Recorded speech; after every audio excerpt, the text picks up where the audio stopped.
বান্দরবানের আর্যগুহা ধূতাঙ্গ বিমুক্তি বিহারে doctor F Dipankar Mahathir ধূতাঙ্গ ভান্তের মৃত্যুর ঘটনায় তার ভাইয়ের দায়ের করা হত্যা মামলাটি এজাহার হিসেবে গ্রহণ করতে বান্দরবানের রোয়াংছড়ি থানাকে নির্দেশ দিয়েছেন আদালত।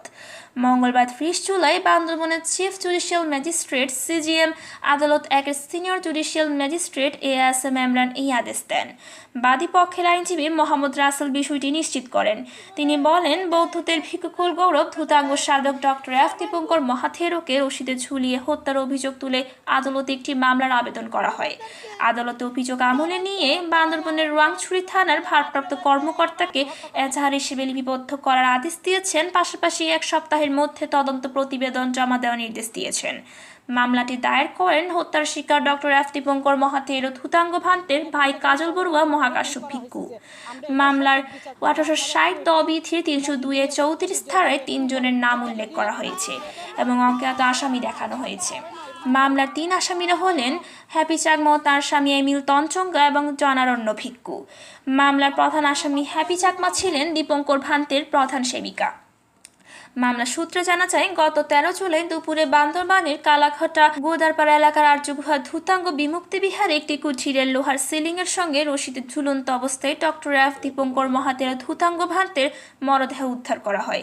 মরদেহ উদ্ধারের সময় আসামিরা অসংলগ্ন আচরণ করেন, এমনকি মরদেহ উদ্ধারের খবর পেয়ে স্থানীয়রা কুঠিরে ঢুকতে চাইলেও ঢুকতে দেওয়া হয়নি।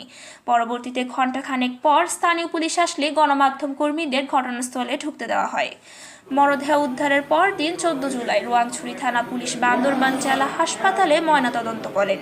পরে মরদেহটি ডক্টর এফ দীপঙ্কর মহাথেরোর জন্মস্থান চট্টগ্রামের ফটিকছড়ি উপজেলার ফরাঙ্গীর খিল গ্রামে নিয়ে আসা হয়। তিনি ফরাঙ্গীর খিল গ্রামের নান্টু বড়ুয়া ও পুটিরানী বড়ুয়ার ছেলে। মামলায় উল্লেখ করা হয়, পরিকল্পিতভাবে ডক্টর এফ দীপঙ্কর মহাথেরো ধূতাঙ্গ ভান্তেকে হত্যা করা হয়েছে। ভান্তের বাম পায়ের হাঁটুতে মারাত্মক আঘাতের চিহ্ন পাওয়া যায়।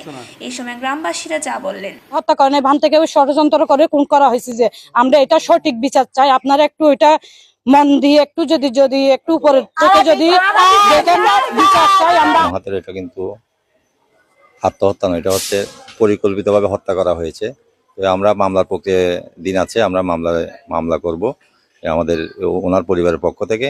যতদিন পর্যন্ত এই মামলা সুরাহা না হয় বা সত্যটা উদ্ঘাটন না হয়, ততদিন পর্যন্ত আমরা এটা অন্ত্যেষ্টিক্রিয়া করবো না বা দাহ করবো না।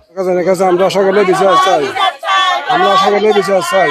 আর ধূতাঙ্গ ভান্তের কি অপরাধ ধর্ম প্রচার করতে যাই না, দিয়ে মনে করেন জীবন দিবলম বুঝছি শহরের মধ্যে যারা বিভিন্ন চ্যানেল আছে বিয়াগুনে যায় এই ইয়েগান তুলি নিয়ে চ্যানেলের মধ্যে ধরা পানি। আর বৌদ্ধ জাতীয় বড় বড় নেতাওয়াল আছে ইন হানন নলর, আর নেতাওয়ালা যায় ইন হানন লয় পানি। আর এখানে তার কাছে অনুরোধ জানাই আর গ্রামের মাঝে জানিলে সুসন্তান তো এড়ে গেলে আড়াই বেরুতো চাই না, আর আলো সহ্য হইলাম তো আর তো আলো এখন নিকে দিয়ে তো এই জন্য আর কিছু খুবের লাই মনে করো গরিব বাড়ির আর বানতে এমন উগ্র বান্ত আছিল আর হনদিন গুলো বিশেষ গরিব বাড়ির মনে করো যদি আর ফাঁসি দি বেলায় তারপরেও বান্তর কথা না আর বুঝিন পাইছু এই ধরনের একটা কথা আছে। তবে ওনার এই মৃত্যু নিয়ে যে রহস্য হচ্ছে, কিন্তু আজও আমরা কোনো উদ্ঘাটন করতে পারছি না।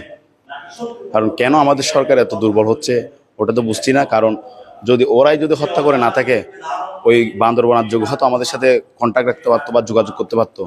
ওরা আজও কোনো আমাদের সাথে যোগাযোগ করছে না। কিছুদিন আগে আমাদের পূজ্য বান্তে প্রয়াণ হয়েছেন, তো প্রয়াণ মুহূর্তে অনেকেই এটাকে আত্মহত্যা বলে চিহ্নিত করেছেন। কিন্তু আপনারা যারা যারা শ্রদ্ধেয় বান্তেকে চিনেন কিংবা আমরা যারা যারা চিনি, তারা কখনো এটা মানবে না এটা আত্মহত্যা, এটা একটি পরিকল্পিত হত্যা। আরও বিস্তারিত পেতে মৈত্রী টিভি ফলো করে রাখুন।